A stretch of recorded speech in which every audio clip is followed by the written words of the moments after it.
वफाकी काबीना ने दवाओं की कीमतों में इजाफे की सदरी मुस्तरद कर दी। 10 अफराद के नाम एग्जिट कंट्रोल लिस्ट में डालने, 22 के नाम निकालने की मंजूरी। 3 अफराद को एक मरतबा फिर बैरून मुल्क जाने की इजाजत मिली।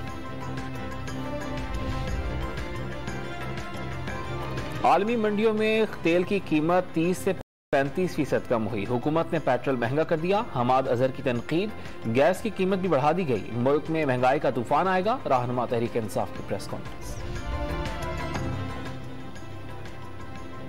मुल्क में भारी कर्जा हो तो माशी तौर पर आजाद नहीं हो सकता। मुल्क की तरक्की के लिए सियासतदानों और ताजरों को भी अपना हिस्सा डालना होगा।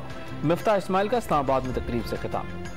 अपनी वजारत आला पंजाब में 100 अरब रुपए कैश छोड़कर गए थे। शहबाज शरीफ ने 1000 अरब रुपए का मकरूज कर दिया। वजीर आला पंजाब परवेज इलाही का दावा। कराची में बादल फिर बरस पड़े। कई इलाकों में मूसलाधार बारिश ने जल थल कर दिया। गुलिस्तान जौहर में आसमानी बिजली गिर गई, कोई जानी नुकसान न हुआ।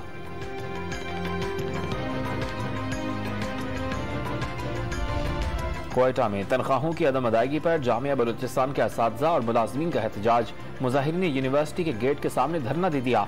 तनख्वाहें फौरी जारी करने का मुतालबा।